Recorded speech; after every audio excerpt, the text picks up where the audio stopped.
यीशु मसीह के सामर्थी और मीठे नाम में मैं कैंडिडेट अनुज अरविंद टोप्पो आप सभी लोग का स्वागत करता हूं। और मैं जितना भी धन्यवाद दूं आपको आपके सुंदर सहभागिता के लिए, आपके इस कार्यक्रम में जुड़ने के लिए, वो धन्यवाद शब्द बहुत थोड़ा होगा। लेकिन मैं प्रभु से आप लोगों की सलामती, प्रभु से आप लोगों के अच्छे स्वास्थ्य और आपके जीवन के अपने निजी संघर्षों में प्रभु पर आप विश्वास कर सके, ऐसा अनुग्रह की कामना मैं प्रभु से करता हूं। मुझे मालूम है कि आप में से ज्यादातर लोग अपने जीवन में कठिन दौर से गुजर रहे हैं, कुछ ऐसे दौर से जो शायद होना तो नहीं चाहिए था, लेकिन भी वो चीजें हो रही हैं। शायद कुछ ऐसी बातें जिनको शायद नहीं होना चाहिए था, लेकिन वो आपके साथ हो रही हैं। फिर भी आप हिम्मत बांध कर आप खड़े हैं और अपने जीवन को जी रहे हैं। इस हिम्मत के लिए मैं आपके इस हिम्मत की तारीफ करता हूं। और यही मसीह जीवन है।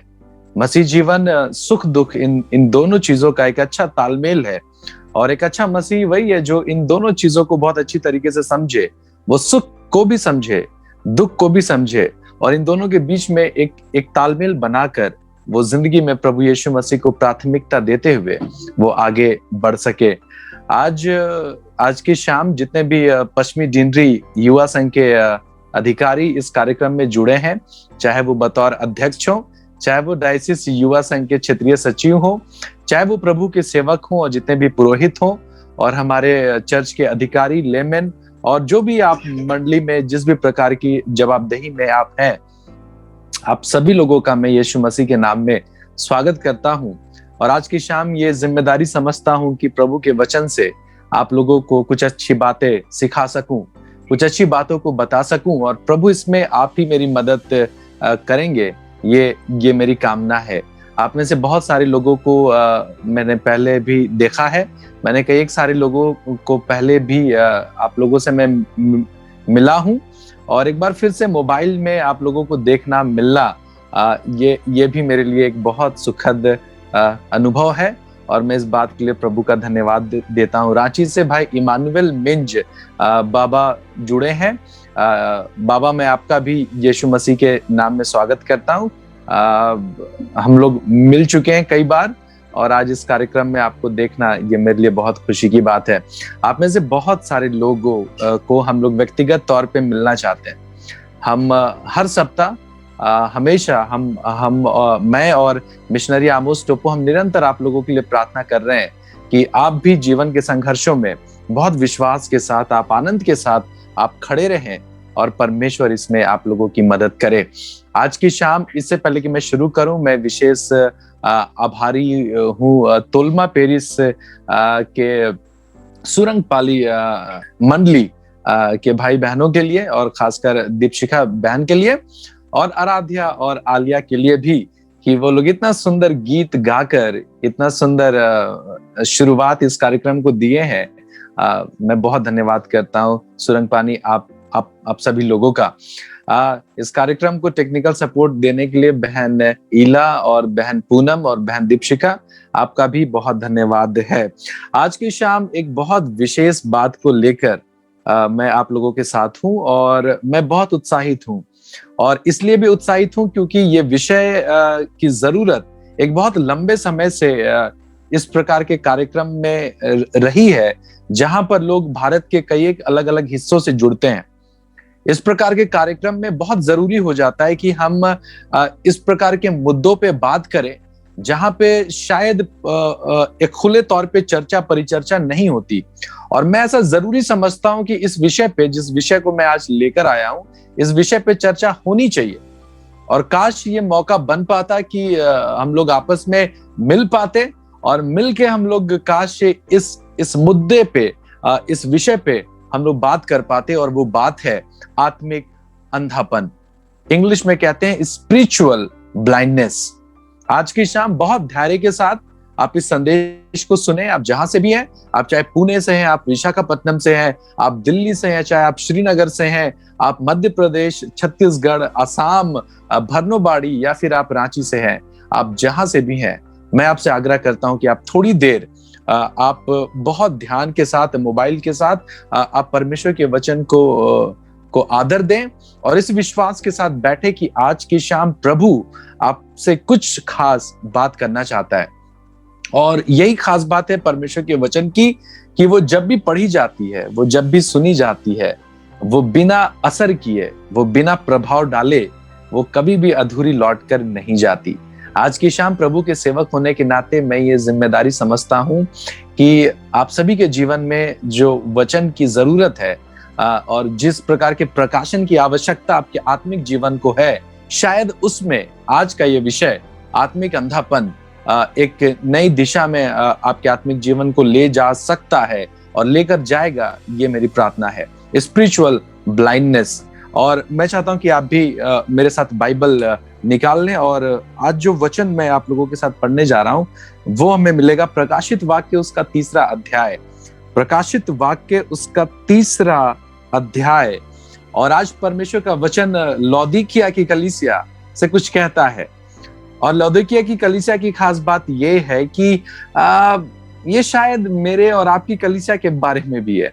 लौदीकिया की कलीसिया या फिर वो जितनी भी 7 कलीसियां जिसका वर्णन प्रकाशित वाक्य में है, वो शायद कहीं ना कहीं इस धरती की कलीसिया को रिजेंबल करती है, को संबोधित करती है। और धन्य है वे जो प्रकाशित वाक्य की बातों को विश्वास करते हैं। तो लीजिए सुनिए प्रकाशित वाक्य उसका 3रा अध्याय और उसके 18वें पद को मैं आप लोगों के लिए पढ़ता हूं। आप भी इसको अपने बाइबल में मेंशन करें, अपने बाइबल में देखें। प्रकाशित वाक्य 3:18।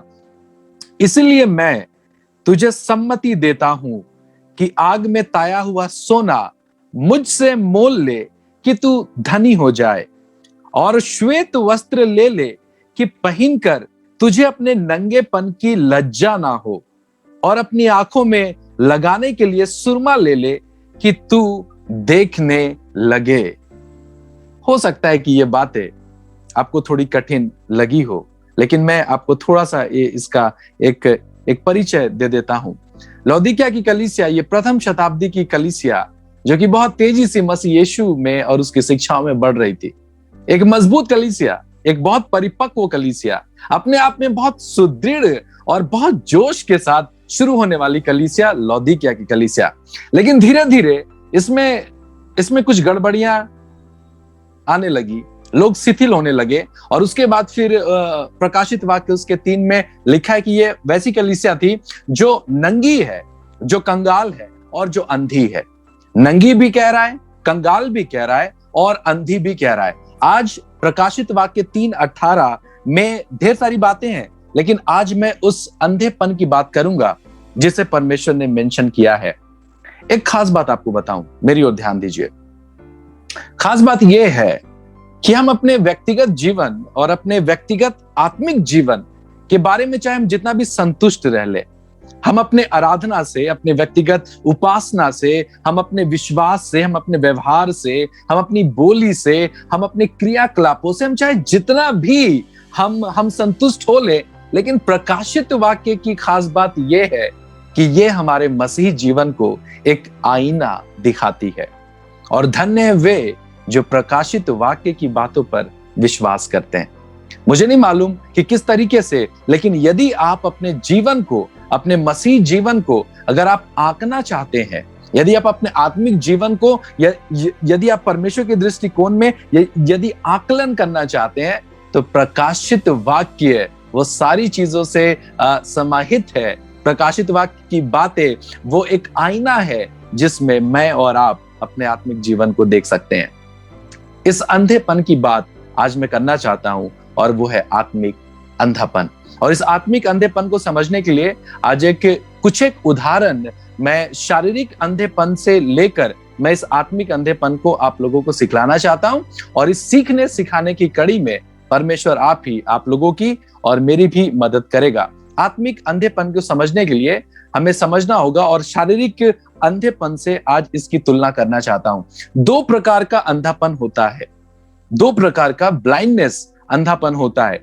एक जो प्राकृतिक अंधापन है, मतलब कि इंसान पहले से ही उसके देखने की शक्ति खत्म है और उसकी आंखें कभी खुली नहीं, या फिर शायद उसको कभी आंख मिलाई नहीं, उसके अंदर में कभी रोशनी रही ही नहीं कि वो बाहरी चीजों को देख सके। नेचुरल ब्लाइंडनेस एक प्राकृतिक अंधापन है जिसके कारण वो व्यक्ति कभी किसी चीज को नहीं देख पाता। ये पहला अंधापन है।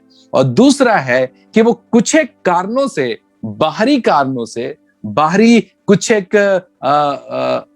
कारण से शायद वो देख नहीं पाता। दो प्रकार का अंधापन है, एक जो प्राकृतिक है जो कि अंदर से है, और दूसरा कुछ एक बाहरी कारणों के कारण मनुष्य नहीं देख सकता। अब इसको समझने की कोशिश करिएगा कि मैं क्या कहना चाह रहा हूं। एक व्यक्ति जिसकी आंखें नहीं है वो चीजों को नहीं देख सकता। वो कभी उसके अंदर वो रोशनी रही नहीं कि वो बाहरी चीजों को देख सके। और दूसरा व्यक्ति वो है जो एक अंधेरे कमरे में खड़ा है, एक अंधेरे कमरे में बंद है, और चूंकि कोई रोशनी नहीं है, कोई लाइट नहीं है, तो वो चीजों को देख नहीं पा रहा। ये बाहरी अंधापन है। अब समझने की कोशिश करिएगा कि ये जो बाहरी अंधापन है उसको मैंने कुछ एक कारणों में विभक्त किया है कि वो कुछ एक कारणों के कारण ये जो बाहरी अंधापन है वो मनुष्य के जीवन में आता है। और इसको अगर आप बारीकी से समझने की कोशिश करेंगे ना तो ये आपको बहुत आशीष देगा। मैंने शुरू में ही कहा है कि आज के उपदेश को आप उपदेश के दृष्टिकोण से कम, लेकिन आप एक सीखने के दृष्टिकोण से, शिक्षा के दृष्टिकोण से आप उसको देखें, तब ये बातें आपको ज्यादा सरल मालूम पड़ेगी। मेरे प्रियो, ये जो उपदेश मैं दे रहा हूं या जो बातें मैं कर रहा हूं ये फैक्चुअल कंटेंट है। ये एक सच्चाई भरी चीजें हैं जिसे हम परमेश्वर के वचन से देखते हैं। मैं चर्चा कर रहा हूं उन 4 चीजों का जो बाहरी अंधापन या बाहरी अंधापन के कारणों में से एक है। और उसका जो सबसे पहला कारण है वो है पाप के कारण। ये जो बाहरी अंधापन जो आया है वो पाप के कारण है। बहुत सारे पाप हमें परमेश्वर को देखने नहीं देते। जैसे कि एक शराबी अगर वो शराब पीता है तो वो परमेश्वर के कार्यों को नहीं देख सकता। एक गुटखा खाने वाला व्यक्ति, एक खैनी खाने वाला व्यक्ति, अब वो परमेश्वर की आत्मा को कैसे महसूस करेगा, क्योंकि वो खुद के जीवन में पाप से ग्रसित है, वो कैसे देख पाएगा। दूसरी चीज जो है वो है इंसान का दर्द, उसका अकेलापन, उसकी बीमारी, उसकी तन्हाई, उसके नाना प्रकार की समस्याएं के कारण का अंधापन। कई बार लोग बीमार होते हैं, तकलीफ में होते हैं, और उस कारण भी वो परमेश्वर की चीजों को नहीं देख पाते। इसे कहते हैं दर्द के कारण का अंधापन। तीसरी चीज जो है वो ये है, बहुत सारे लोग सवाल लेकर आते हैं, ढेर सारे लोग सवाल पूछते हैं, और वो सवाल लेकर आते हैं, और कई एक सवाल वो परमेश्वर से पूछते हैं, और ये सवालों का जवाब नहीं मिलने के कारण भी एक अंधापन बनता है। कुछ सवालों के जवाब नहीं मिलने के कारण भी कुछ लोग अंधे हैं, वो परमेश्वर की चीजों को नहीं समझ पाते। और बहुत साधारण सवाल वो लोग परमेश्वर से करते हैं, जैसे कि मेरे जीवन का उद्देश्य क्या है, परमेश्वर तूने इन चीजों को ऐसे क्यों बनाया, ये दुख, ये तकलीफ हमारे जीवन में क्यों है, मेरे पिताजी क्यों मर गए, मेरी माँ के साथ ये बीमारी क्यों है, मेरी पत्नी तो ठीक थी, ये क्यों चली गई। और इस प्रकार के नाना प्रकार के सवाल लोग लेकर आते हैं, और जब इसका जवाब नहीं मिलता तो ये उन सवालों के जवाब नहीं मिलने के कारण एक अंधापन बनाता है, और हम परमेश्वर के कार्यों को नहीं देख पाते हैं। ये बाहरी चीजें हैं। चौथा सवाल जो है, वो चौथी जो बात है वो है, आगे बढ़ते बढ़ते, जीवन में आगे बढ़ते बढ़ते एक ऐसे डेड एंड पे आ जाते हैं, एक ऐसे मुकाम पर आ जाते हैं जहां पे हमें आगे रास्ता नहीं समझ में आता। जिंदगी में हमेशा एक ऐसा मुकाम आता है जहां पे हम एक ऐसे जगह पे पहुंच जाते हैं कि हमें कुछ दिखता नहीं है, एक दिशाहीनता हो जाती है, एक समाधान नहीं दिखता है, और वो दिशाहीनता का अंधापन भी ये मनुष्य के जीवन में आता है।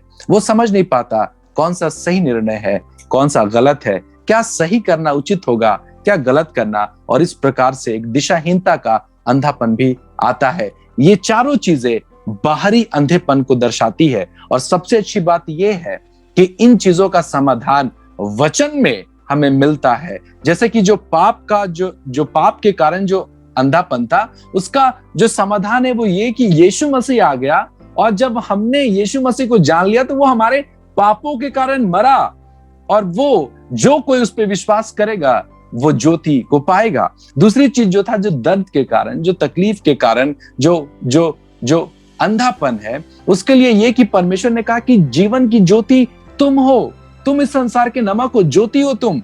इस तकलीफ में भी, इस संघर्ष में भी तुम्हें ज्योतिमान रहना है, तुम्हें रोशनी फैलानी है। और ये कितनी कितनी कंफर्टिंग बात है।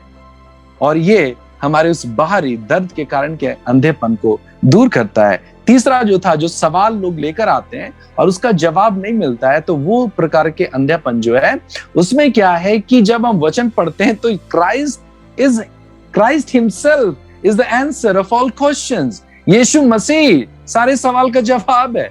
मैं एक सेमिनार में गया, सेमिनार खत्म किया, एक छोटी सी बच्ची मेरे पास आई और वो बोली कि भैया मैं आपसे एक सवाल करना चाहती हूँ। मैंने कहा हाँ बिल्कुल पूछो, क्या बात है।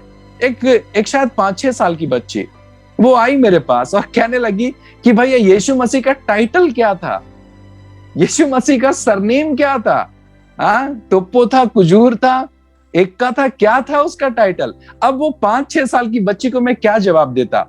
तो जितने भी सवाल हैं जिनके जवाब आपको शायद किसी व्यक्ति के द्वारा नहीं मिलते कि ऐसा क्यों है, वैसा क्यों है, तो यीशु मसीह स्वयं उन सवालों का जवाब है। और जो आखिरी चीज जो थी, जो आगे बढ़ने पर जीवन में एक ऐसे छोर आता है जहां पे हमें समाधान नहीं दिखता, समझ में नहीं आता क्या करे क्या नहीं करे, तो फिर मुझे भजन संहिता का वो भजन याद आता है जहां पे वो कहता है कि तेरा वचन मेरे पांव के लिए दीपक और मेरे मार्ग के लिए उजाला है। उसका वचन बतलाता है क्या सही है और क्या गलत है। ये बाहरी चीजें थी जो हमारे अंधेपन को हमारी करती है, लेकिन उसका समाधान भी हमें मिलता है। अब मैं सबसे महत्वपूर्ण दिशा की ओर आ रहा हूं और यहां से मैं अपने चीज को मैं सही मायने में शुरू कर रहा हूं और इस पे चर्चा होनी चाहिए थी। वो है ये चीज जो मैं कहना शुरू कर रहा हूं। बहुत ध्यान से सुनिएगा, ये बातें आपको आशीष देकर जाएगी। ये तो बाहरी अंधापन था जिसे हम समाधान कर सकते थे, लेकिन अब उस अंधेपन की मैं बात करने जा रहा हूं, उस आत्मिक अंधेपन की जो हमारे अंदर से है, जो हमारे अंदर से है। अब इसको समझिएगा। मनुष्य की रचना परमेश्वर ने मिट्टी उठाई और उस पर जीविता श्वास फूका और उसने मनुष्य की रचना कर दी। आप ये कहानी जानते हैं, ये कुछ नया नहीं है, लेकिन इसमें एक नया प्रकाशन है, उसको समझिएगा। परमेश्वर ने मिट्टी उठाई, उसने उस मिट्टी से एक मानव का एक रूप गढ़ा और उसमें अपना जीविता श्वास फूका उत्पत्ति के अनुसार, और उसके बाद वो मनुष्य जो था वो जीवित प्राणी बन गया। मनुष्य की सृष्टि 2 चीजों से हुई है। मनुष्य की सृष्टि 2 चीजों से हुई है। वो पृथ्वी के द्वारा भी बना है और वो ईश्वर के द्वारा भी बना है। 2 चीजों से मनुष्य की सृष्टि हुई है, पृथ्वी से भी और ईश्वर से भी। वो पृथ्वी से अपनी जरूरी चीजें जैसे हवा, ऑक्सीजन, खाने की चीजें, पानी, रहने के लिए जमीन, वो पृथ्वी से लेता था, लेकिन वो आत्मिक चीजों के लिए वो परमेश्वर पर निर्भर था। पृथ्वी से वो अपनी आवश्यकता की चीजें लेता और ईश्वर से अपनी आत्मिक चीजें लेता, पाप रहित होने से पहले, पाप में पड़ने से पहले। लेकिन हम सबको मालूम है कि पाप आया और पाप की जो सबसे बड़ी जो विडंबना हुई, जो सबसे बड़ा जो दुर्भाग्य हुआ, वो ये कि वो सिर्फ पृथ्वी का मनुष्य बनकर रह गया, ईश्वर से उसका कनेक्शन कट गया।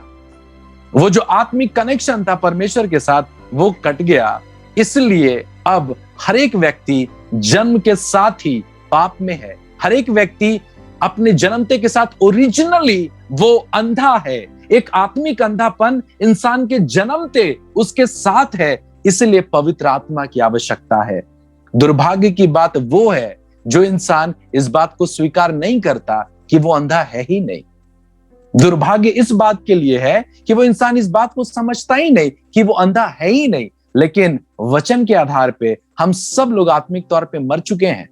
एक आत्मिक अंधापन लेकर हर एक मनुष्य पैदा हुआ है और इसलिए उसको पवित्र आत्मा की आवश्यकता है। और एक मौका जब हम पवित्र आत्मा को देते हैं ना, जब ये विश्वास करते हैं कि हाँ परमेश्वर मुझे आपको देखने की जरूरत है, मेरे जीवन में आपकी आवश्यकता है, मुझे आपकी जरूरत है, वो छोटी सी बात पवित्र आत्मा के लिए एक बहुत बड़ा अवसर बनता है और वो पवित्र आत्मा हमारे जीवन में एक नया कार्य करता है। और एक बार फिर से हमारा कनेक्शन, एक आत्मिक अंधापन जो है, उस अंधेपन को दूर करके वो हमें ईश्वर की चीजें दिखाने लगता है।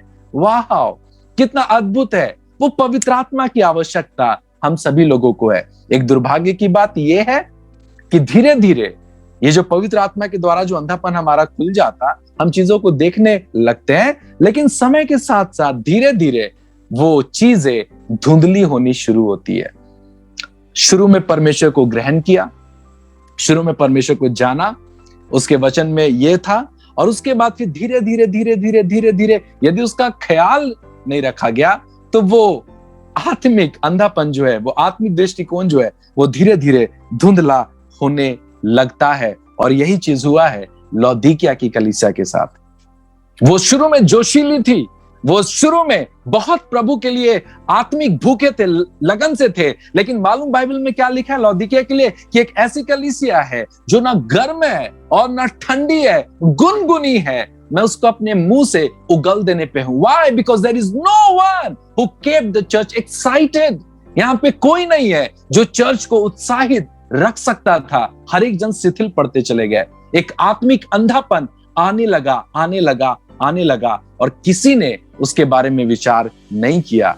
एक आत्मिक अंधापन आ गया। मेरे प्रियो, आज की शाम मुझे और आपको इस चीज को तलाशने की जरूरत है कि क्या हम परमेश्वर की चीजों को देख पा रहे हैं? क्या हम अपने तकलीफों में परमेश्वर के हाथ को देख पा रहे हैं? क्या हम अपनी असफलता में, क्या हम अपने जीवन के अकेलेपन में, हम शायद अपने जीवन के फेलियर्स में, क्या हम उस परमेश्वर को देख पा रहे हैं? यदि नहीं, तो हो सकता है कि शायद हमारी भी आत्मिक आंखें धुंधली हो रही है। आज मैं आपको कुछ एक और खास बात अपने इस सेशन में आप लोग को बताना चाहता हूं, और ये और ज्यादा मजेदार होगा। और वो चीज है कि कैसे ये अंधापन आता है, या ये अंधापन कैसे कार्य करता है। और ये सुनना और ये जानना आप लोगों के लिए बड़ा मजेदार होगा कि कैसे ये अंधापन जो है वो मसीह जीवन में कार्य करता है। मैंने शुरू में ही कहा और एक बार फिर से कहूंगा कि इस आत्मिक अंधेपन को समझने के लिए हम लोग शारीरिक अंधेपन से इसकी तुलना करेंगे।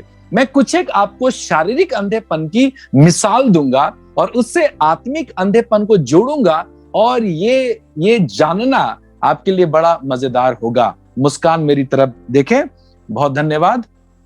मैं मुस्कान को देख रहा हूं, इसीलिए चलिए बहुत धन्यवाद। ये बातें आप लोगों को आशीष देगी कि ये आत्मिक अंधापन आता कैसे और होता कैसे और ये कार्य कैसे करता है। सुनिएगा बहुत मजेदार तरीके से। मैं कुछ शारीरिक आंखों की समस्याओं को बताऊंगा और उससे तुलना करेंगे, और ये सीखना बहुत मजेदार होगा कि कैसे अंधापन आता है और ये कैसे कार्य करता है। आंखों की समस्या में एक समस्या आपने सुनी होगी, उसे कहते हैं निकट दृष्टि दोष। आपने सुना है निकट दृष्टि दोष? बिल्कुल सुना है, कैसे नहीं सुना है। इस समस्या में क्या है कि निकट की चीजें दिखाई नहीं देती। आत्मिक अंधेपन में भी यही चीज होती है, निकट दृष्टि दोष। हमें नजदीक की चीजें ना दिखाई नहीं देती। हमारे जीवन में क्या कुछ हो रहा है वो हमें सिखाने के लिए है, हम उसे नहीं देख पाते। ये बीमारी जिसे आप बीमारी समझ रहे हैं, वास्तव में ये परमेश्वर द्वारा भेजा गया हमारे जीवन में उसके प्रति गंभीर होने के लिए एक कारण है। हम इस नजदीकी की चीजों को नहीं देख पाते। हमारे जीवन का वो दुर्घटना, हमारे जीवन की वो कमी, हमारे जीवन की वो असफलता, हम इस निकट चीजों को नहीं देख पाते। निकट दृष्टि दोष। हम नजदीकी की चीजों को नहीं देख पाते, अपने जीवन को नहीं देख पाते, हम अपने सगे संबंधियों के जीवन को नहीं देख पाते, और इतनी विशाल गवाहियां हमारे आमने सामने है, हर दिन होती है। परमेश्वर के कार्य हर दिन हमारे परिवार में होती है, हमारे जीवन में होती है, हम देख नहीं पाते। निकट दृष्टि दोष। एक दोष और है, आपने नाम सुना होगा, दूर दृष्टि दोष। बिल्कुल सुना है, दूर दृष्टि दोष। हाँ, दूर दृष्टि दोष में क्या होता है कि हम दूर की चीजों को नहीं देख पाते, और वही चीज होता है आत्मिक अंधेपन में, दूर दृष्टि दोष। हम दूर की चीजों को नहीं देख पाते। और बड़ा मजेदार होता है कि मैंने बहुत सारे लोगों को देखा है कि वो हमेशा स्वर्ग की बातें करेंगे, वो हमेशा आत्मिक बातें करेंगे, वो हमेशा मतलब परमेश्वर के न्याय और दंड की बात करेंगी। और जब वो देखेंगी किसी ऐसे कमजोर व्यक्ति को और बोलेंगी ये आदमी मर जाएगा और परमेश्वर न्याय करेगा, वो इतने आत्मिक हो गए हैं, इतने दूर के दृष्टि में है कि वो दूर की चीजों को देख रहे हैं। और दुर्भाग्य ये है कि वो वर्तमान को खराब कर रहे हैं। कुछ लोग ऐसे होते हैं आत्मिक, वो दूर की चीजों को ज्यादा देख पा रहे हैं। हाँ, वो इतने स्वर्गीय हो गए हैं, इतने आत्मिक हो गए हैं कि उन्हें चर्च में हमेशा समस्याएं दिखाई देती हैं, उन्हें समाज में हमेशा हमेशा समस्या दिखा दे रही है, उसे पादरी में हमेशा कमी दिखाई दे रही है, उसे कैंडिदातों में हमेशा कुछ दोष दिखाई दे रहा है। हाँ, दूरदृष्टि दोष। वो आत्मिक हो गए हैं और वो चीजों को बहुत गलत तरीके से समझ रहे हैं, और ये आत्मिक अंधापन के लिए बहुत खतरनाक है। मेरे प्रियो, आत्मिक होना अच्छी बात है, लेकिन अत्यधिक आत्मिक होना भी ये खतरनाक है, और इस अंधेपन को हमें समझने की आवश्यकता है। बहुत सारे लोगों का ये जवाब आता है, सुनिएगा इसको और समझिएगा। बहुत सारे जवान लड़के और लड़कियां ये सवाल करते हैं कि हमें पढ़ाई करने की आवश्यकता है, आराधना से नौकरी नहीं मिलती। बहुत सारे जवानों का ये स्टेटमेंट आता है कि उनके स्कूल या कोचिंग का समय अगर चर्च के टाइमिंग पे है तो वो चर्च ना जाके वो ट्यूशन जाते हैं, वो कोचिंग जाते हैं, वो स्टेटमेंट देते हैं कि हमें परमेश्वर की आवश्यकता नहीं है। और कुछ एक लोग जो बहुत आत्मिक है वो जवाब देते हैं कि हमें पढ़ाई लिखाई और नौकरी की क्या आवश्यकता है। जवान लोग, हमें पढ़ाई की क्या आवश्यकता है, स्वर्ग में तो सिर्फ आराधना होगा। कुछ लोग ऐसे भी जवाब देते हैं। दूरदृष्टि दोष। आत्मिक अंधेपन में ये चीज है जब हम अपने आप को बहुत ज्यादा आत्मिक मानने लगते हैं और हमें हर चीज में समस्या दिखाई देने लगती है। लेकिन एक आत्मिक व्यक्ति वो है जिसके अंदर आत्मा का वो 9 फल है। अगर आप अपने आप को जांचना चाहते हैं ना कि क्या आपको पवित्र आत्मा मिला, क्या आपके अंदर परमेश्वर की आत्मा है, तो मालूम आप कैसे जांच सकते हैं? उसका बिल्कुल सीधा सा प्रमाण है। आज में चलिए, हालांकि ये मेरे विषय का है नहीं, लेकिन आपको एक एडिशनल मैं शिक्षा की बात आपको बता दूं कि अगर आपको जांचना है कि आपके अंदर पवित्र आत्मा है, वो कार्य कर रहा है कि नहीं कर रहा है, तो उसको जांचने का सिर्फ एक ही एक टेप है, एक फिल्टर है, और वो है आत्मा के 9 फल। आप उससे अपने जीवन को आंक सकते हैं। क्या आपके जीवन में प्रेम है, संयम है, भलाई है, नम्रता है, करुणा, दया, क्या ये है? और एक चीज और आपको बताता हूं, मजेदार, और ये चीज आपको याद रहनी चाहिए। आज वर्तमान समय में बहुत सारे प्रभु के सेवक हैं, बहुत सारे सही भी हैं, बहुत सारे लोग कंफ्यूज भी करते हैं। तो आज एक चीज मैं आप लोग को बतलाना चाहता हूं कि आप कैसे जानेंगे कि कौन सा प्रभु का जन सही है और कौन सा गलत है। चलिए इसकी भी चर्चा कर ही लेते हैं, पता नहीं है मौका मिले ना मिले। आज बहुत सारे प्रभु के जन है जो आत्मा, पवित्र आत्मा, शिक्षा, अशिक्षा, सब चीजों पे बात करते हैं, उपदेश देते हैं, सारी बातें करते हैं। कैसे जानेंगे कि कौन व्यक्ति सही है या कौन व्यक्ति गलत है? तो मालूम, इसका जांचने का एक जो तरीका है वो ये है, सुनिएगा ध्यान से, कि जिस व्यक्ति का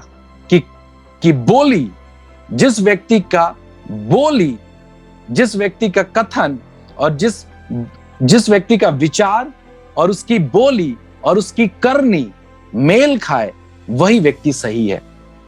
एक बार फिर से बोलूंगा, जिस व्यक्ति का विचार और उसकी बोली और उसकी करनी, ये तीनों मेल खाए, एक सी हो, वो व्यक्ति सही है। और जिस व्यक्ति का ना विचार मेल खाता हो उसके बोली से और ना बोली मेल खाता हो उसके व्यवहार से, आप जान सकते हैं वो व्यक्ति सही नहीं है। मेरे लिए बहुत सरल है 1.5 घंटे खड़े होके अच्छी अच्छी बातें करना। मेरे लिए एक प्रभु के जन होने के नाते बहुत सरल है उपदेश देना। लेकिन मालूम मैं सही हूं कि नहीं हूं, ये तब निश्चित होगा जब मेरी सोचने की क्षमता और बोलने की बातें और मेरा व्यवहारिक जीवन, ये तीनों मेल खाता है या नहीं खाता है। इसी से मैं जाना चाहूंगा कि मैं सही हूं या गलत हूं। दूरदृष्टि दोष, दूर की चीजों को नहीं देख पाना, अपने भविष्य को नहीं देख पाना और चिंतित होना, ये दूरदृष्टि दोष है और ये आत्मिक अंधेपन के लिए बहुत खतरनाक है। अगली चीज जो है वो है ब्लड आई विजन। हिंदी में कहते हैं धुंधलापन। आंखों में एक समस्या आती है और वो है धुंधलापन। अब जैसे उदाहरण के तौर पे आप इसको समझिएगा कि कैसे ये आत्मिक अंधेपन में ये धुंधलापन ये कार्य करता है। आंखों में जैसे धुंधलापन वो आ जाता है तो चीजें क्लियर नहीं दिखाई देती हैं। मतलब इंसान तो दिख रहा है लेकिन वो कौन है वो नहीं दिखता। वो लाल टी शर्ट तो पहना है लेकिन वो है कौन ये दिखाई नहीं देता। अब भूषण भैया ये मत सोचिएगा कि मैं आपको बोल रहा हूं, मैं आपको नहीं बोल रहा हूं।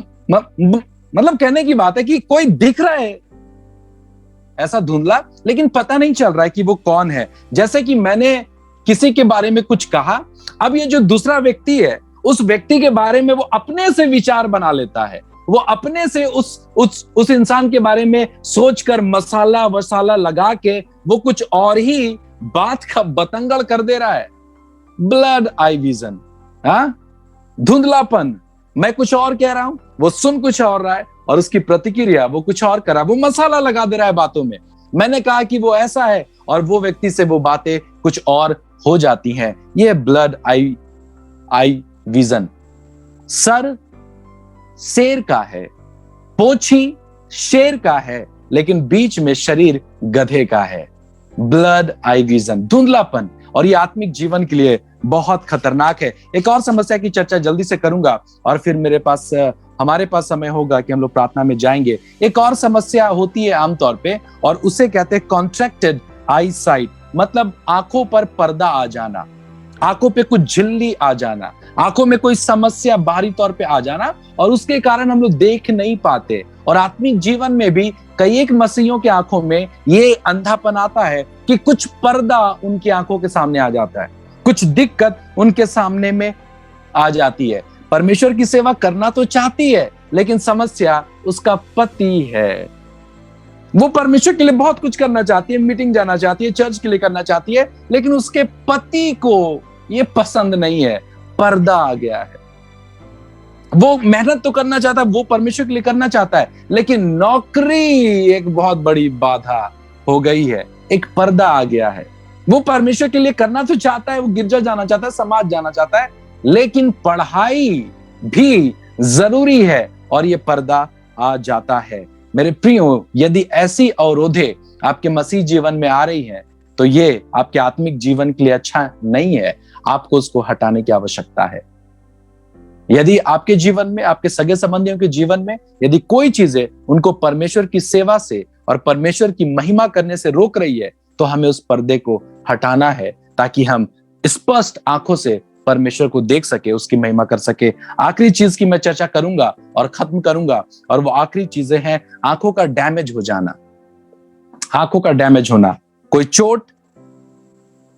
चोट या कोई बाहरी दबाव, या डायबिटीज के चलते ग्लाइकोमा, या फिर मोतियाबिंद, ऐसी समस्या हमारे आंखों को प्रभावित करती है और हम लोग नहीं देख पाते।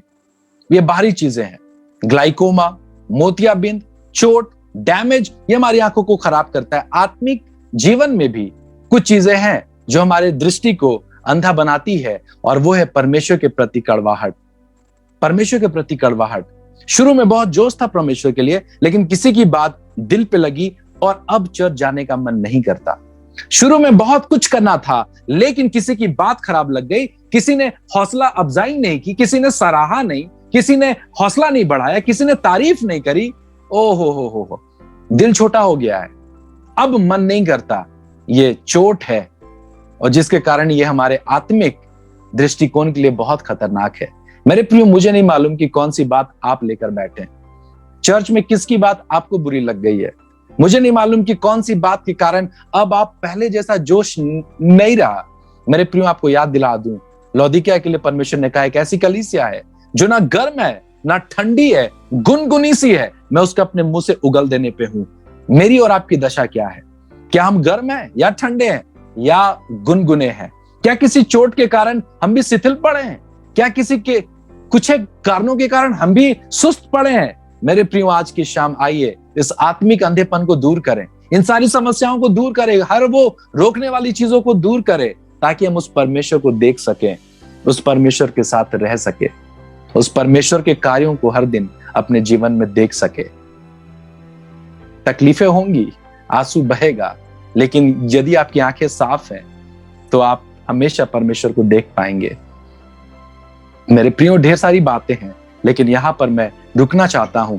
और आज इस विशेष संदेश को सुनने के लिए आप में से जितने भी लोग इतनी संख्या में आज इस कार्यक्रम में जुड़े हैं, आप लोगों को एक सूचना मैं देता चला जाता हूं कि एक सूचना ये है कि ठीक अगले मंगलवार को, ठीक इसी समय, अगले मंगलवार को ठीक इसी समय हमारे इस कार्यक्रम में एक बहुत विशेष मेहमान इस कार्यक्रम में जुड़ रहे हैं, और उनका नाम है पादरी झकमक नीरज इक्का।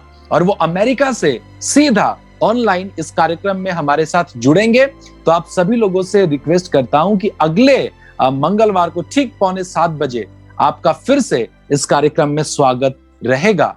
बिल्कुल भी मत भूलिएगा, पादरी झकमक नीरज एक्का अमेरिका से इस कार्यक्रम में अपनी खास उपदेश के माध्यम से इस कार्यक्रम में परमेश्वर की शिक्षा को देंगे।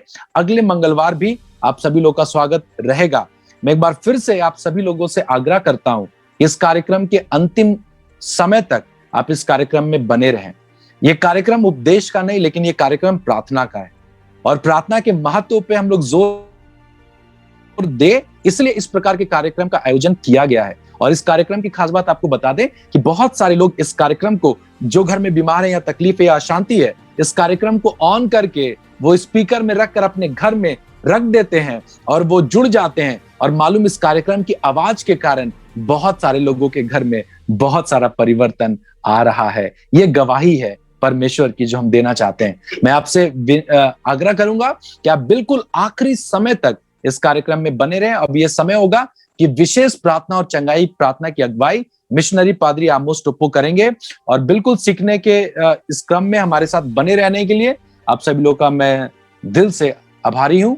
एक बार फिर से आप लोगों से मुलाकात होगी, तब तक अपना ख्याल रखिएगा। आइए हम प्रार्थना करें। प्यारे परमेश्वर, बहुत धन्यवाद करता हूं मैं इन सभी लोगों के लिए प्रभु, और प्रार्थना करता हूं परमेश्वर की ये जो अंधापन प्रभु हमारे जीवन में आता है, चाहे वो जिस भी रीति से आता हो प्रभु, तो उसको दूर कर, ताकि प्रभु हम आपको देख सके, आपके हाथों को देख सके, आपकी उपस्थिति को प्रभु अपने जीवन में देख सके। परमेश्वर, हम आपको देखना चाहते हैं। प्रार्थना यीशु के नाम में मांगते हैं, सुन और दया से ग्रहण कर। आमीन, आमीन। बहुत धन्यवाद। ये समय होगा मिशनरी पादरी आमोस टोप्पो के लिए कि वो बाकी विशेष प्रार्थना में हम सभी लोग करें। धन्यवाद।